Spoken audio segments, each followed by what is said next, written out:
नमस्कार, स्वागत है आपका। एनडीटीवी देख रहे हैं आप। मैं हूं आपके साथ ऋतु सिंह। रुक करेंगे इस वक्त की बड़ी खबर का, जो बीजापुर से है। सरकार से नक्सलियों की गुहार। जी हां, सरकार से नक्सलियों ने गुहार लगाई है। वार्ता के लिए नक्सलियों ने अपील अब की है। तो देखिए, प्रेस नोट जारी कर सरकार से गुहार लगाई है और नक्सलियों ने युद्ध विराम का प्रस्ताव मांगा है। तो नक्सलियों ने गृह मंत्री का धन्यवाद भी दिया है। तो ये बड़ी खबर पहुंचा रहा है बीजापुर से आप तक। आपको एक बार फिर से बताते चले कि सरकार से नक्सलियों ने अब गुहार लगाई है और ये गुहार लगाई गई है वार्ता के लिए कि बातचीत की जाए। और ज्यादा जानकारी के साथ हमारे सहयोगी नीलेश त्रिपाठी हमारे साथ जुड़ गए। सीधा उनका रुख करेंगे। नीलेश, देखिए, इस वक्त ये बड़ी खबर है कि नक्सली अब खुद गुहार लगा रहे हैं वार्ता के लिए।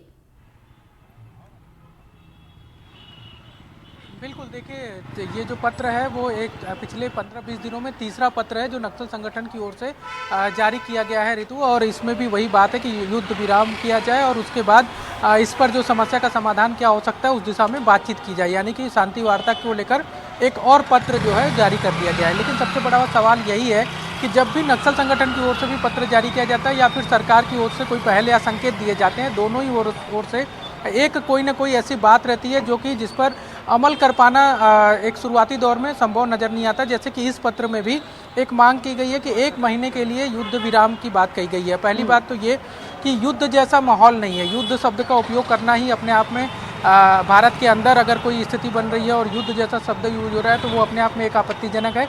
लेकिन इसके अलावा 1 महीने तक कोई कार्रवाई न करने की मांग करना, क्या इसके लिए सरकार तैयार होगी, ये सबसे बड़ा सवाल है। क्योंकि जब भी बातचीत की बात होती है तो ये कहा जाता है सरकार की ओर से कि कोई सशर्त बात नहीं होगी, शर्त के साथ कोई बात नहीं होगी। आप हथियार डालिए और बातचीत करने के लिए जो संविधान है भारत सरकार का, उसको मानते हुए बातचीत होगी। हालांकि पिछला जब पत्र जारी हुआ था तब गृह मंत्री विजय शर्मा जो उप मुख्यमंत्री भी हैं छत्तीसगढ़ सरकार में, उन्होंने एक बात जरूर स्पष्ट कहा था कि आप जो है, हम भी कोई मांग नहीं रख रहे हैं और आप भी कोई मांग मत रखिए, बिना मांग के एक बार बातचीत की कोशिश कीजिए। और इसके अलावा इस पत्र में जो एक बात का जिक्र है कि हम अपने सीनियर कॉमरेड से, यानी कि जो कहा गया है, यानी कि सीनियर लीडर से बातचीत करके इस पर रास्ता निकालेंगे। विजय शर्मा ने जो बात कही थी इसके पहले जो पत्र जारी हुआ था उसमें कि आप किसी का इंतजार मत करिए, जिसको लगता है कि बातचीत के लिए आना है आप आइए और उनकी सुरक्षा की गारंटी बातचीत के लिए जो भी आ रहा है वो सरकार की होगी, उनकी सुरक्षा सरकार करेगी। ऐसे में अब एक बार ये इस पत्र का आना और उसमें भी कहा जाना कि आप 1 महीने के लिए युद्ध विराम की बात जो कही गई है, ये शर्त क्या सरकार मानेगी, ये सबसे बड़ा सवाल है। और जैसी प्रक्रियाएं चल रही हैं, जैसे माहौल लग रहे हैं, जिस तरह से फोर्स एग्रेसिव काम कर रही है, जिस तरह से लगातार नक्सल संगठन के ऊपर दबाव बनाया जा रहा है, ऐसा होना संभव भी नहीं नजर आता कि सरकार कोई इस तरह का आदेश जारी करे कि 1 महीने तक वो कोई कार्रवाई जो है उन इलाकों में नहीं करेगी जो नक्सल प्रभावित इलाके माने जाते हैं, जहाँ पर नक्सलियों की दखल मानी जाती है। तो ऐसे में अब देखने वाली बात होगी कि जैसा कि पहले भी हम कहते रहे कि इस मामले में दोनों ओर से पासिंग बॉल का जो एक गेम होता है कि एक पाले से दूसरे पाले में बॉल डाल दी जाती है और फिर इंतजार किया जाता है कि दूसरे पाले से फिर क्या प्रतिक्रिया होगी। ये उसी का अगला चरण माना जा रहा है, क्योंकि पहले नक्सल संगठन की ओर से पत्र जारी किया जाता है, फिर सरकार कहती है कि बातचीत के लिए हम तैयार हैं, कोई शर्त नहीं मानेंगे, फिर नक्सल संगठन की ओर से पत्र जारी किया जाता है, फिर सरकार कहती है कि हम बातचीत के लिए तैयार हैं, आप आ जाओ।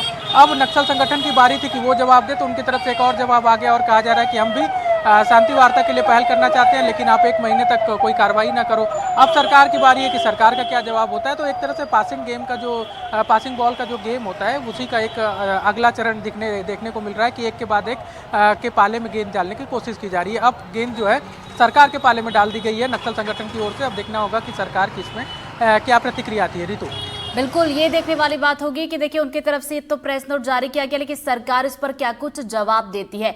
नजरें अब बना रखिएगा नीलेश, आगे अपडेट लेंगे। फिलहाल बहुत बहुत शुक्रिया आपका तमाम जानकारी के लिए।